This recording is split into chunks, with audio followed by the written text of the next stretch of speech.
until all the soldiers had died. And then once the museum was, everybody was dead, they closed the museum down and sold the contents.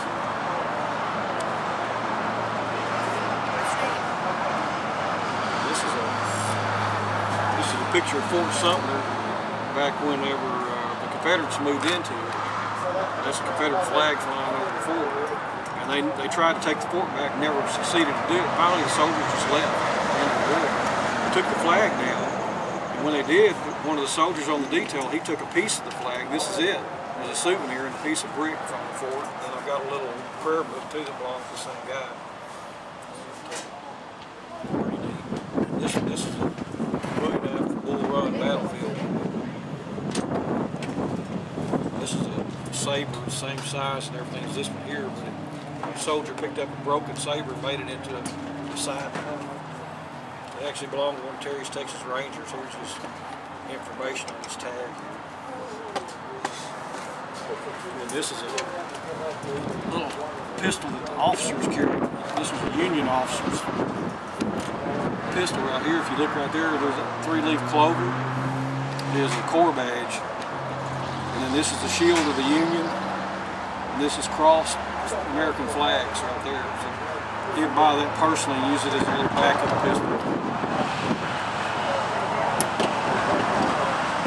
And this is just a little book pistol. What's the fabric? They call it a pillow. It's just to protect the glass. None of these are tintypes. Those are all glass pictures. If you were to take it completely apart, it'd be like window glass.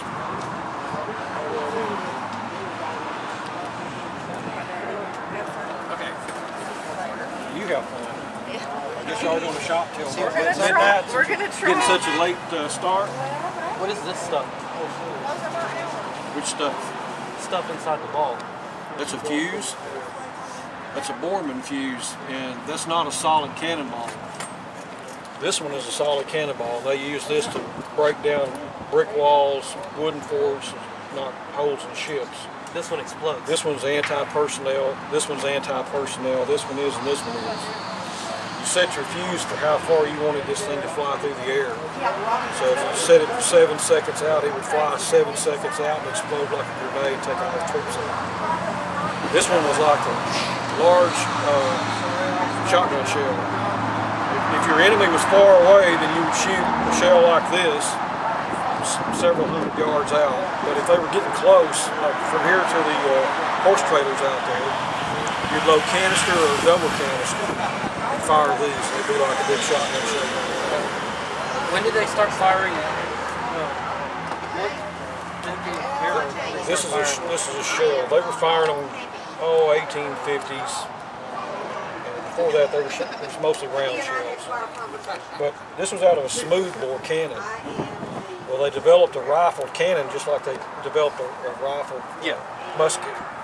And this one was fired. This is a Confederate reed shell. But if you look, this was a copper sabot on the back. You can see the actual rifles. The powder charge behind it would make this swell out. Yeah. And it would grab the rifles in the tube of the gun, which would cause it to spin. Just like a bullet spinner. It would come out, they would set a fuse in here, it would tell it go out, 5 seconds, 10 seconds, and then explode. So find the proper fuse, screw it in there, put the powder bag in, put this in, fire it out, it would travel so far and then explode. This particular shell just blew the fuse out of the nose of it instead of exploding. So we were able to dig it complete. This was a parrot shell that was fired. You can see where it bent up the back of it. This was copper.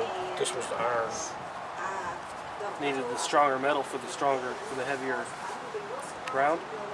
Well, actually, they were trying to save a little money on by using the copper here. This is a Confederate shell. They had a hard time, getting iron, and they used a lot of copper and brass, zinc, lead. This is a photograph of the Lincoln conspirators being hung in Washington, D.C. after they killed Lincoln. John Wilkes Booth killed Lincoln, but these are his friends. They were supposed to kill other people in the government at the same time. Just wipe out the whole upper echelons of government. Robert E. Lee and his son. This is Lee and his son, and then one of his other officers.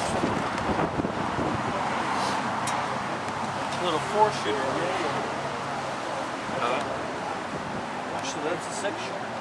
Yeah, this is your original 6-shooter. Instead of the cylinder turning on the gun, all the barrels were turning. Oh wow! Little Gatling gun, huh? And this was these were made shortly after the fall of the Alamo, late 1830s. They made them up until about 1860. This gun, this is the story on this gun, but it was found in the Gettysburg battlefield back in the 1930s. It's still loaded. You can still see the caps on the gun ready to fire it. If you look down here, you can actually still see the bullets. See the white balls down in it. How safe is it? You can't move. You can't fire it. You can't cock it. Everything's frozen. Yeah, but then how do you know that the charge won't accidentally fire? Oh, it will if you'll throw it in a fire. Heat it up. It has to have a spark to go off. You can't do it without it. And this is just a picture of a Confederate soldier. That's a picture of a Union soldier holding his musket.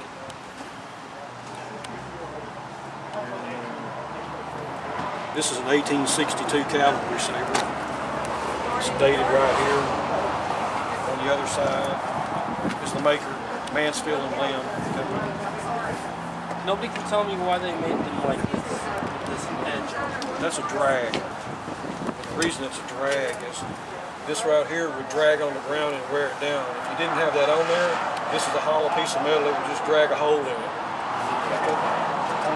On the saber belt, clip it up and walk around with it like that, but if it happens to be hanging down, this is going to drag on the ground.